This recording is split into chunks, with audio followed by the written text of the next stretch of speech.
భారతీయ ఛానల్కి స్వాగతం. జై శ్రీరామ్. ఆంధ్ర పాలిటిక్స్కి తెలంగాణ పాలిటిక్స్కి చాలా తేడా వస్తుంది. మరి రెండు ఒక మొన్నటిదాకా కలిసి ఉన్నాయి. అప్పుడు ఒకలా ఉండేది సినారియో, పొలిటికల్ సినారియో. ఇప్పుడు మారిపోయింది. అప్పుడు బేసిక్గా ప్లేయర్స్ టీడీపీ, కాంగ్రెస్ ఏమో national party, TDP local party. అటు ఇటు కొన్నాళ్ళు టీడీపీ ఉంటే కొన్నాళ్ళు కాంగ్రెస్ ఉండేది. వైఎస్ రాజశేఖర రెడ్డి అలాంటి గొప్ప లీడర్స్ ఉండేవారు కాంగ్రెస్లో. వాళ్ళ వల్ల కాంగ్రెస్ గెలిచేది. అలా ఉండేది సిచ్యువేషన్. తెలుగుదేశం ఆల్టర్నేట్గా వస్తుండేది. ఒక 5 ఏళ్ళు వాళ్ళు 6 ఏళ్ళు వాళ్ళు. మరి స్టేట్ డివైడ్ అయిన తర్వాత కాంగ్రెస్ ఏమనుకుంది, రెండిట్లో దున్నేద్దాం అనుకుంది. పాపం ఏమైంది, ఆంధ్రాలో కనపడలేదు కాంగ్రెస్. ఎందుకంటే ఆంధ్ర వాళ్ళు కాంగ్రెస్ వల్ల డివైడ్ అవ్వడం మన వాళ్ళకి ఇష్టం లేదు పాపం. అంటే అన్ఈవెన్ డివిజన్ అని మా వాళ్ళ ఫీలింగ్. ఆంధ్రలో ఏమనుకుంటారంటే తెలంగాణ వాళ్ళు మనకంటే ఎక్కువ పట్టుకుపోయారు, అంటే హైదరాబాద్ వాళ్ళు బేసిక్గా. లేకపోతే వాళ్ళకి ఏం లేదు మనకంటే ఎక్కువ. మనకి కష్టపడే జాతి మంది. మన వాళ్ళు ఎక్కడికి వెళ్ళినా కష్టపడతారు, ఏ దేశంలో వెళ్తారు, ప్రపంచం మొత్తం తిరుగుతారు, ఏదైనా సాధించి వస్తారు. అది మన గోగెటర్స్ తెలుగు ఆంధ్రులు. అందులో ఈ కోస్తా గోదావరి నీటి తాగినాడు వాడు మేధా కాకుండా ఉండలేడు.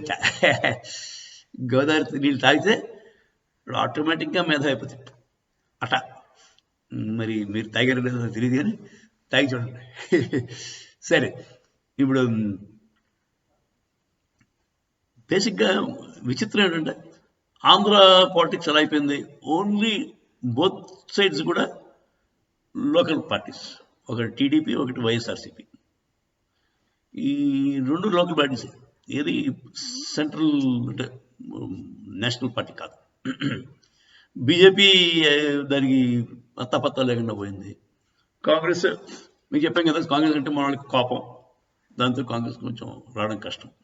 ఏమో మళ్ళీ ఈ మధ్య కోపం తగ్గినట్టుంది. షర్మిల అమ్మ వస్తే ఏమాత్రం చూడాలి, ఆవిడ ఏమాత్రం చీలికలు తెస్తుందో చూడాల్సింది వస్తుంది. అదే తెలంగాణలో కాంగ్రెస్ కూడా విచిత్రం యాక్చువల్లీ. అది కాంగ్రెస్ ఎలా వచ్చిందో ఓన్లీ రేవంత్ రెడ్డి గారి వల్లే వచ్చింది. Only because of single man's effort. Revanth Reddy, ఆ రేవంత్ రెడ్డికి ఆ దమ్ము ఎక్కడి నుంచి వచ్చింది, ఆవిడ కేసీఆర్ ఇచ్చిందే. ఎప్పుడైనా చూడండి, రేవంత్ రెడ్డిని తయారు చేసింది కేసీఆర్, వైఎస్ జగన్మోహన్ రెడ్డిని తయారు చేసింది చంద్రబాబు నాయుడు. చాలా విచిత్రంగా ఉంది. సినిమా తీర్చి మన పుట్టగానే ఏదో ద్రోహం జరుగుతుంది, వాడికేమో కోపం వచ్చేస్తుంది, రివెంజ్ తీసుకోవడానికి మళ్ళీ వాడే పెరుగుతాడు. ఆ టైప్లో ఉన్నాను. ప్రతి తెలుగు సినిమాలలాగే మన తెలుగు రాజకీయం కూడా నడుస్తుంది. రేవంత్ రెడ్డిని జైలు పంపించాడు కేసీఆర్. వాడు ఏకమైకేకి వచ్చి కేసీఆర్ని ఓడగొట్టాడు. అలాగే జగన్మోహన్ రెడ్డిని ఎక్కడో పాపం బెంగళూరులో వ్యాపారం చేసుకునేవాడు, ఆడు పాడుకోడు. వాడిని పార్లమెంట్లో వాడు ఏదో డబ్బులు తినేస్తాడని చెప్పి పెట్టాడు వైఎస్ఆర్ ఉన్నప్పుడే. వాడిని కెలికాడు అనమాట. అప్పుడు దాంతో వాడి దృష్టి పాలిటిక్స్ మీద పడింది జగన్మోహన్ రెడ్డి. ఆ తర్వాత జైలు పంపించింది సోనియా గాంధీ. వాడు ఇంకా ఏకమైపోయి ఇంకా పట్టుదల విడిపోయింది.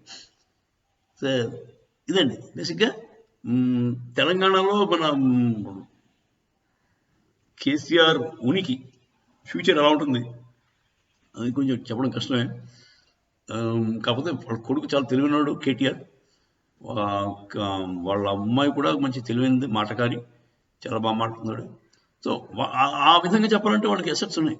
ఇంకా డిసడ్వాంటేజ్లు మన టీడీపీ బాబుకి అంత తెలివైన కొడుకు లేడు. మనం ఈయన ఒక ఆంధ్ర పప్పు అనొచ్చు మనం, ఎవరు మన లోకేష్ గారు. కానీ ఈ మధ్య మారుతున్నాడు, ఇది improving. Hopefully will become better. కాకపోతే కేటీఆర్కు ఉన్న ఒరిజినల్ తెలిసేట్లు దొంగ తెలిసేట్లు వీటికి లేవు. కేటీఆర్ మంచి స్మార్ట్, వెరీ స్మార్ట్, ఒప్పుకోవాలి.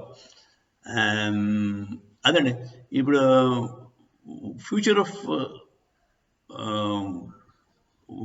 అది కేసీఆర్ పార్టీ ఏంటది, బీఆర్ఎస్ కొంచెం బ్లిక్గానే ఉంది. ఫ్యూచర్ అంటే ఇప్పుడు ఏమవుతుంది, ఇప్పుడు బీజేపీ కానీ పుంజుకుంటే కేసీఆర్ పైన అవుట్. ఈ ఎలక్షన్ 2024లో తెలిసిపోద్ది బీజేపీ ఎంత స్ట్రాంగ్ అవుతుందో. తర్వాత కాంగ్రెస్ ఎలాగా వాళ్ళు అంటే వాళ్ళు రేవంత్ రెడ్డిని క్యారెక్టర్లో ఉంటే పర్లేదు, 5 ఏళ్ళు రేవంత్ రెడ్డికి వదిలేస్తే వాళ్ళకి ఛాన్స్ ఎక్కువ ఉన్నాయి. ఎందుకంటే రేవంత్ రెడ్డి బై హిమ్సెల్ఫ్ అతను డెసిషన్స్ బాగా తీసుకుంటున్నాడు. కాకపోతే వాళ్ళు గెలుపుతారు, గ్యారంటీ గెలుపుతారు. ఒక 2 ఏళ్ళు అవగానే ఎవడు బట్టి విక్రమార్క ఒక ఏడాది అంటాడు, అంటే అయిపోయింది తుస్, ప్రజలకి విసిపోతారు. అంతకుముందు మనం చూసాం కదా, ఏడాదికి ఒక మినిస్టర్ ఒక సీఎం మార్చేవారు. దాంతో ప్రజలకి కొంచెం చికాక. అప్పుడే మరి ఆల్టర్నేటివ్ కింద స్ట్రాంగ్గా ఉంటే కేసీఆర్ గారు వస్తారు, లేదంటే బీజేపీ పుంజుకుంటే బీజేపీ రావచ్చు, లేదంటే కోalition ఇద్దరు కలిసిన ఒక రావచ్చు, ఏదో చేయొచ్చు. అది పక్కన, అది మరి తెలంగాణ పాలిటిక్స్. ఇప్పుడు ఆంధ్రాలో ఏమవుతుంది, ఆంధ్రాలో ఈ మాట కానీ తెలుగుదేశం ఓడితే నెక్స్ట్ టైం ఛాన్స్ కష్టం. ఎందుకంటే బాబు గారు వయసు అయిపోద్ది. మరి మన లోకేష్ సారథ్యంలో ముందుకు లాగించగలరా అన్నది చిన్న డౌట్. అన్లెస్ వాళ్ళు ఇంకేదైనా ఐడియా వేసి కొత్త బ్లడ్ తీసుకొస్తే, కొత్త కుర్రాళ్ళు అంటే మన ఎన్టీఆర్ జూనియర్ ఎన్టీఆర్ లెక్కొస్తే మళ్ళీ పుంజుకుంటుంది. నా ఉద్దేశం, దట్స్ మై ఒపీనియన్ ప్యూర్లీ. మరి ఇతను ఏం చేస్తున్నాడో నాకు, పవన్ కళ్యాణ్ పెద్ద ఆటలో అట్టుపండిలాగే ఉన్నాడు. అతను ఎందుకు వెళ్తున్నాడో ఏం చేస్తున్నాడో కూడా కొంచెం కాపు సామాజిక వర్గాన్ని మొత్తం నీరు కాచేసాడు ఆయన. ముద్రగడ్డ పద్మనాభం గ్రేట్ లీడర్, చాలా మంచి లీడర్, కాపులకి ఒక మంచి లీడింగ్ పర్సనాలిటీ కాపుల్లో. అలాంటి అతన్ని మనవాడు ఉపయోగించగలిపాడు. వైఎస్ఆర్సీపీలో చేరిపోదామని వాళ్ళకి దగ్గర నుంచి ఫీలింగ్స్ వస్తున్నాయని చెప్పేసి వీళ్ళు ఆపాడు తప్ప వీళ్ళు ఏం చేయలేపాడు. సరే, ఇప్పుడు మన ఆంధ్ర సినారీ అయితే ప్రామినెంట్గా ఇద్దరు వెనకాల ఇద్దరు కనపడుతున్నాడు మన పవన్ కళ్యాణ్. యాక్చువల్గా పవన్ కళ్యాణ్ ముందు ఉండవలసింది, కొద్దిగా ఆయన అంటే కార్డ్స్ కరెక్ట్గా ప్లే చేసి ఉంటే ఆయన లీడింగ్ రోల్లో ఉండాలి. మరి ఏం చేత వెనక్కి వెళ్ళిపోయాడు. సో ఇదండి విచిత్రమైన కాంబినేషన్. ఆంధ్రాలో లోకల్ పాలిటిక్స్, తెలంగాణలో బీజేపీ వర్సెస్ కాంగ్రెస్, కొంచెం కంట్రీ వైడ్ ప్లేయర్స్. సో రేపొద్దున ఏమవుతుంది, ఆఫ్టర్ 2024 ఎలక్షన్స్ తర్వాత తెలుస్తుంది. ఆంధ్రాలో అయితే 2 కలిపి వస్తున్నాయి, తెలిసిపోద్ది. మరి తెలంగాణ పరిస్థితి టైం పడుతుంది ఇంకా తేడా. కేసీఆర్ గారి హెల్త్ ఎలా ఉంటుందో, కేటీఆర్ ఎలా ముందుకు సాగుతాడో, అవన్నీ చాలా ఉన్నాయి. ఈ ఫ్యామిలీ పాలిటిక్స్లో అదే ప్రాబ్లం ఉండేది. మెయిన్ పర్సన్ దెబ్బ అంటే ఓల్డైపోతాడు, ఓల్డైపోతే మరి ముందుకు ఎలా తీసుకెళ్ళాలి అది తెలియదు, అది కొంచెం ఇబ్బంది. చూద్దాం, వెండి తెరపై చూడవచ్చు అంతా. జై శ్రీరామ్.